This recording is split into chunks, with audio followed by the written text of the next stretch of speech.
sintonia, troca de experiências e um bate-papo descontraído sobre o espiritismo na sua manhã. Bilza Nogueira explica a mediunidade no nosso dia a dia. Começa agora, na sua Rádio Rio de Janeiro, o programa Conversando sobre Mediunidade.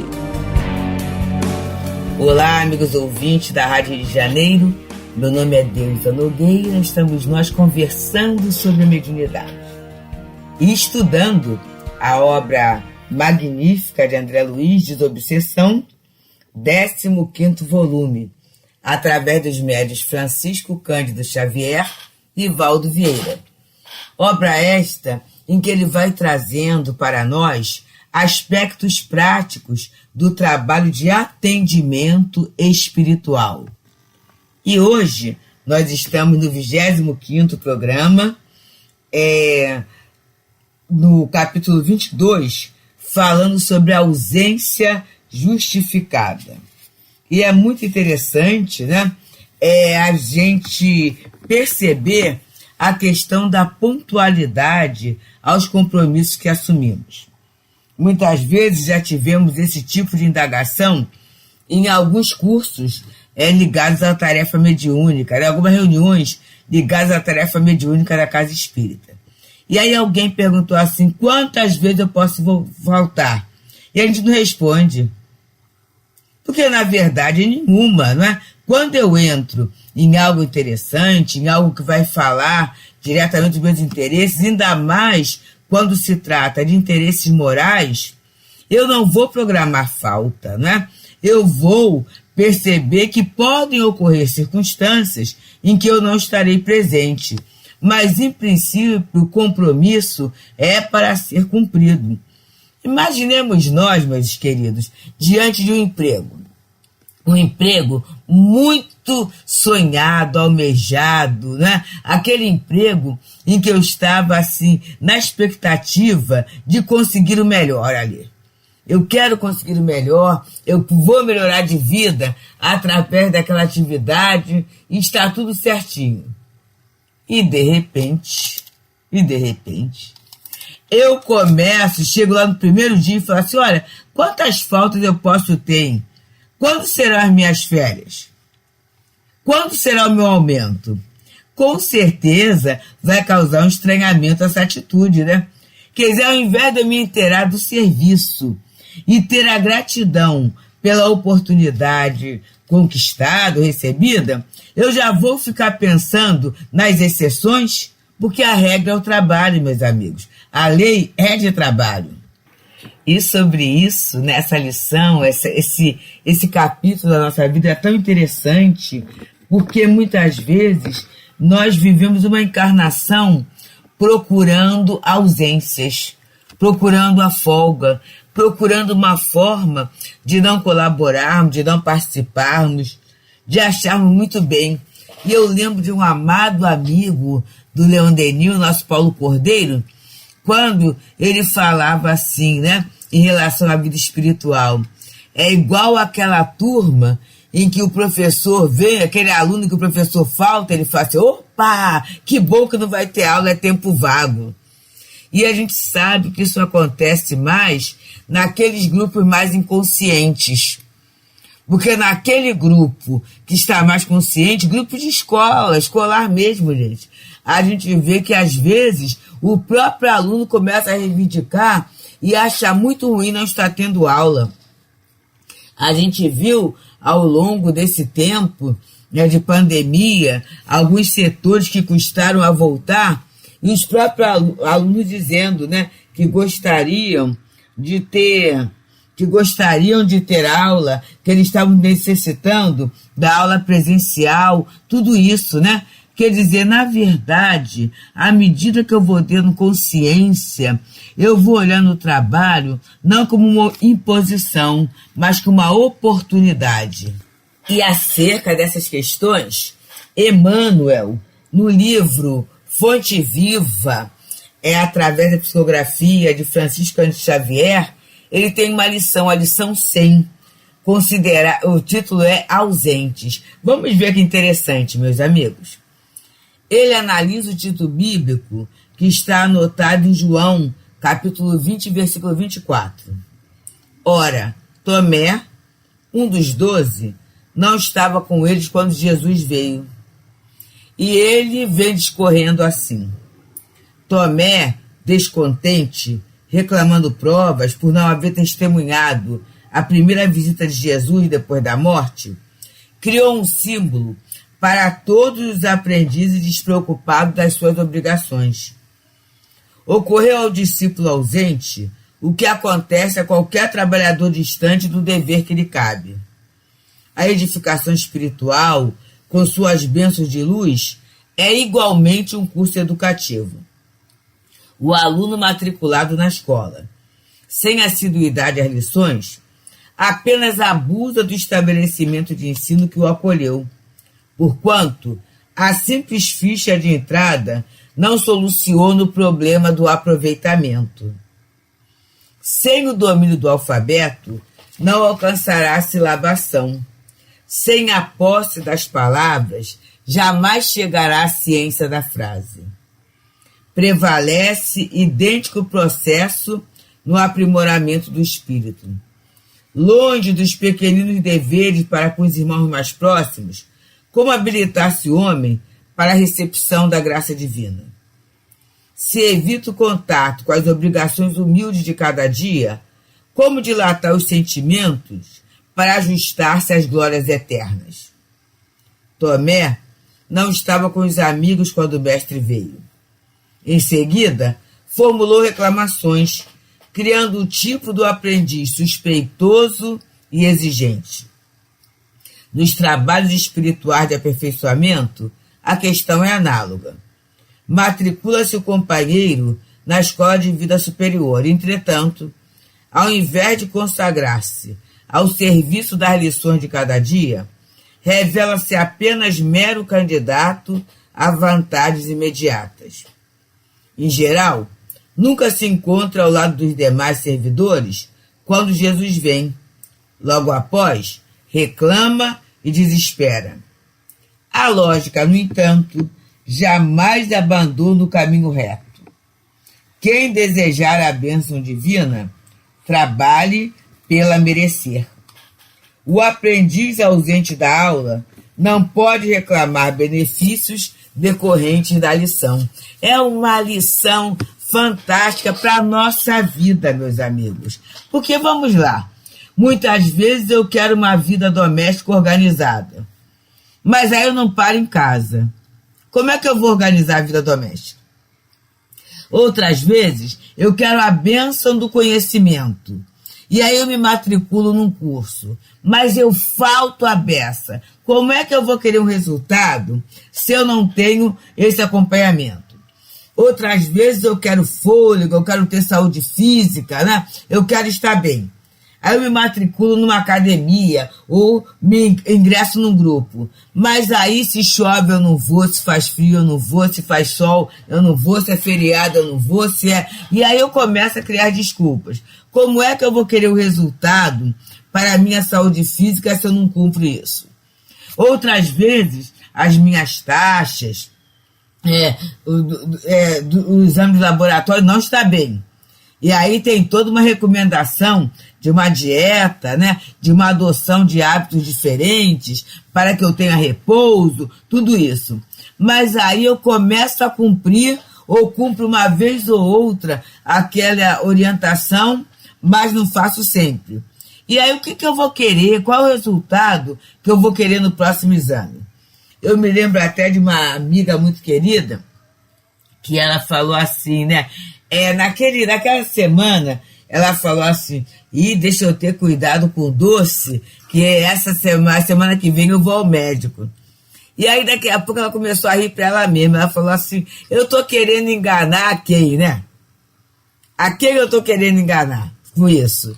E aí, né? Por quê? Porque é um hábito, tem hábitos, são questões de vida. E trabalho é questão de vida. Ele fala aqui, ó, seu domínio do alfabeto não alcançará a silabação.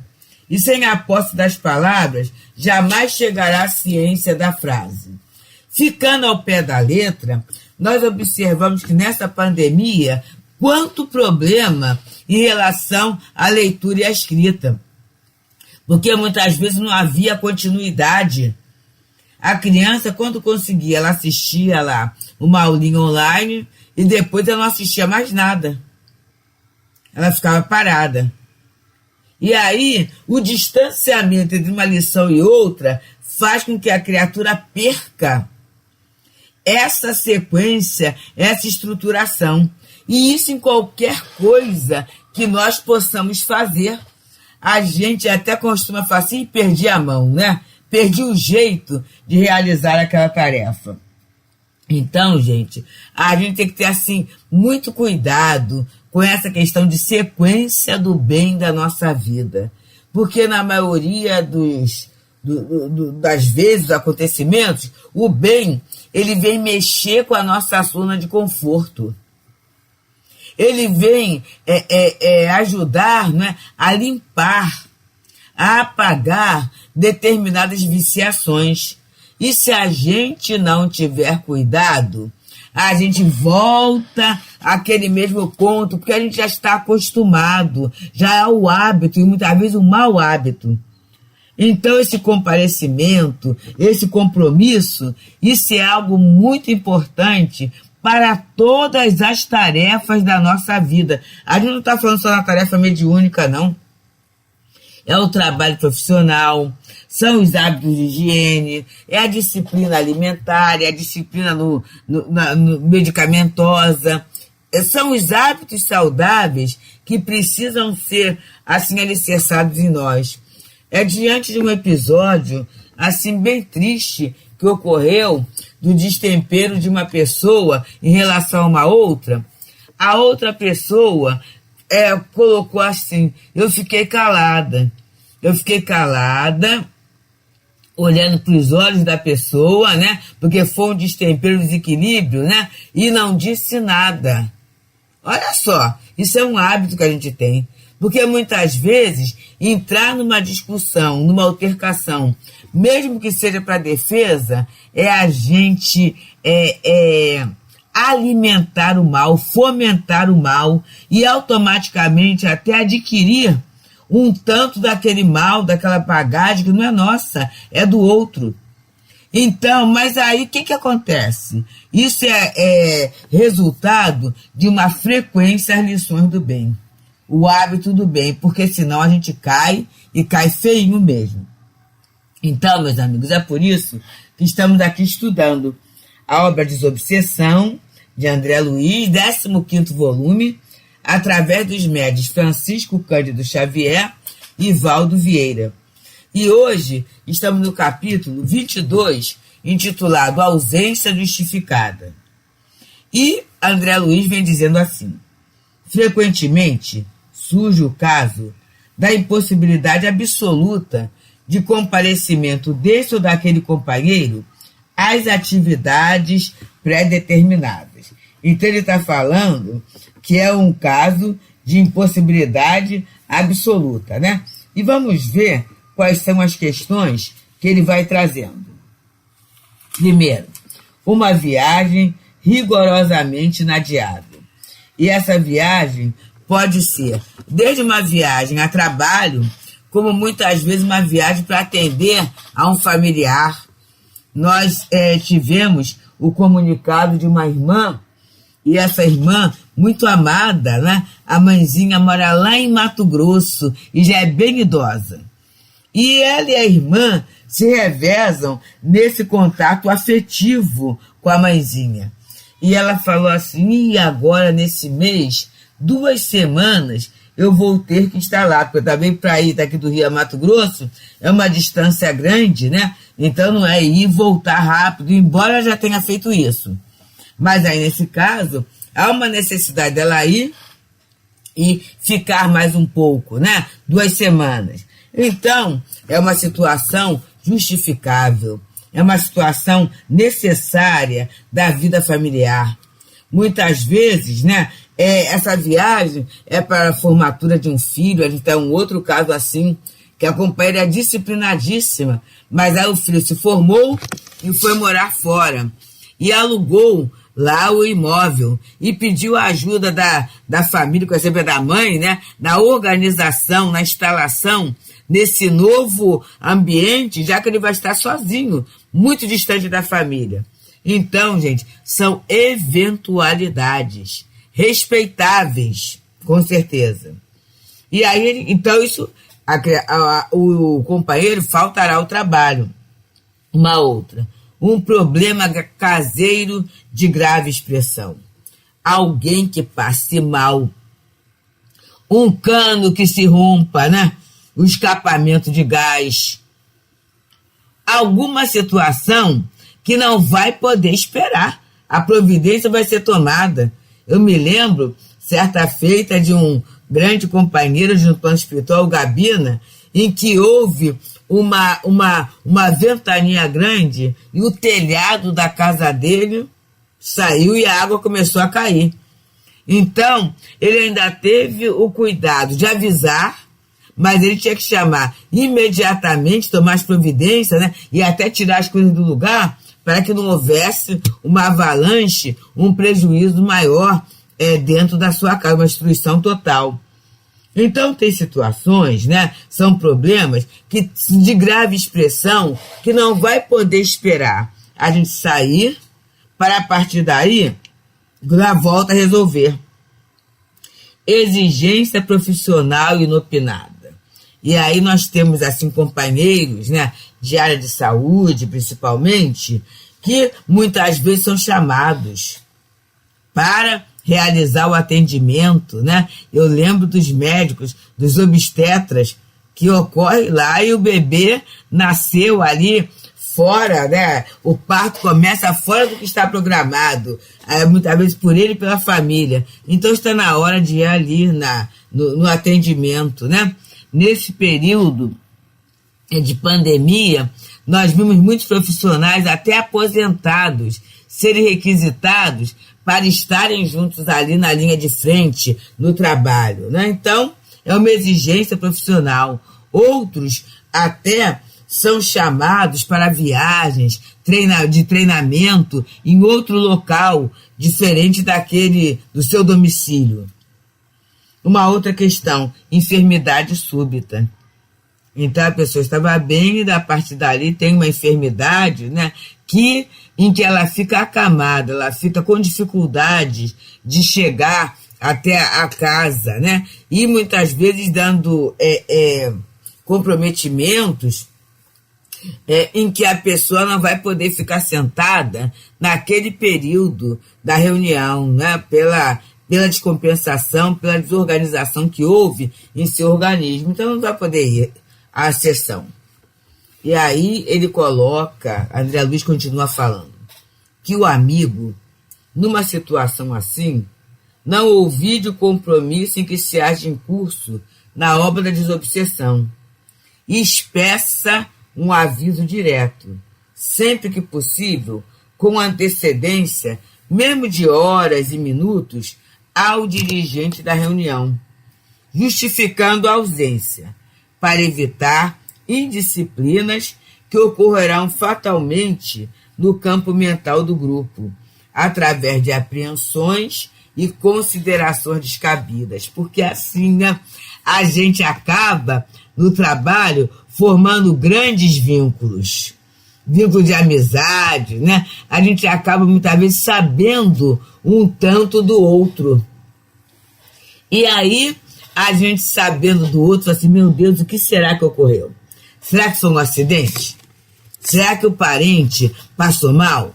Uma desencarnação? E aí, durante a reunião, ao invés do grupo estar ligado ao atendimento do espírito que chegou, a gente vai caminhando por esse campo de preocupações e muitas vezes até atrapalhando, porque pensamento é criador, é força. Então, o médium se atrapalha o trabalho e muitas vezes envia para o outro uma vibração descompensada, desagradável, né? Fora de hora. Então, são cuidados que todos nós, meus amigos, podemos ter. Podemos e devemos ter em relação ao trabalho. Avisa, porque aí o diretor vai saber E aí, muitas vezes, na hora da prece, olha, vamos desenvolver o nosso irmão tal, que ele não pôde vir, porque teve uma viagem de emergência, um compromisso profissional para estar, né? Ou está resolvendo um problema na sua casa, ou então, irmão, ele não está passando muito bem. Vamos vibrar no momento das nossas orações e tudo, para que a equipe socorrista possa atendê-lo de forma precisa. E isso acalma o grupo. Acalma o grupo e leva a uma atitude daquilo que tem que ser feito e que é produtivo. Porque a inquietação, ela não resolve o problema, né? A gente acaba ficando muito ansioso e essa vibração de ansiedade, ela não é produtiva. E aí ele coloca, André Luiz encerra dizendo, de qualquer modo, ainda menos com o número reduzido de participantes, a reunião pode ser efetuada. Olha, meus amigos, aqui é a nossa grande dificuldade, ainda no movimento espírita. Certa feita, a gente foi fazer o trabalho numa casa, e aí a casa perguntou assim, nós queríamos adiantar com você, Deus, mas avisar que lá na nossa casa, né, são pouquinhas pessoas. Ora, meus amigos, ninguém que trabalha na divulgação da doutrina espírita está procurando plateia. A gente está se afinizando no trabalho. A gente está dando graças a Deus de entrar na casa e saber que ali tem um ambiente preparado pela espiritualidade, que os mentores estão presentes, né? E que a gente está sendo recebido e vai ter aquela oportunidade para encarnados ou desencarnados. Então, essa é a posição. Mas hoje só tenho eu e você. Então, não vamos fazer a sessão, não. Ou vamos fazer a sessão rapidinha. Não é isso, não. E a gente não lembra que o doutor Bezerra de Menezes fez a reunião sozinho. Abrindo a reunião, pegando o evangelho, comentando o evangelho, vibrando a reunião. No momento que houve uma divergência em termos de ideias, né, de organizações, quem estudar o doutor Bezerra vai saber o que é, que eu não quero falar agora não. E aí, doutor Bezerra fez sozinho. Chico Xavier também. Já fez reunião sozinho. E a gente fala assim, sozinho está com os espíritos. Sim, está com os espíritos. Mas mesmo que a criatura não tenha essa percepção, vamos pensar que o compromisso é com Jesus e que o trabalho é com a gente mesmo. Então ele diz, mesmo com o número reduzido de participantes, a reunião pode ser efetuada. É claro, gente, que se numa reunião estiver, vamos dizer assim, sem o doutrinador, ou sem o médico de apoio, ou sem o de incorporação, aí a gente vai ter situações específicas em que poderá ser feita uma prece, né? Em que poderá ser feito um trabalho de vibração, mas que a gente não perca nunca esse horário de socorro. Porque aquilo que a gente faz de uma forma insegura, imprecisa, imperfeita, a espiritualidade poderá fazer com muita qualidade, aproveitando até a nossa boa vontade, e a gente sabe que essa questão de manipulação de fluidos, né, chega ao limite do imaginável no nosso conhecimento, porque a gente não sabe. Inimaginável, né? O que esses espíritos podem fazer no momento? E Jesus falou, toda vez que estiverem reunidos 2 ou mais pessoas em meu nome, eu aí estarei. E aí a gente tem que ter essa proposta. A gente vai para a casa espírita em nome de Jesus. As outras questões que ocorrerem é por conta de quem está criando a situação. Nós estamos trabalhando na casa espírita em nome de Jesus. Então vamos sempre honrar essa oportunidade que é dada, né, por misericórdia, por profundo amor, né, no cumprimento da lei do progresso, e que a gente se empenhe sempre em fazer o melhor. Muita paz. Deusa Nogueira explica a mediunidade no nosso dia a dia. Programa Conversando sobre Mediunidade.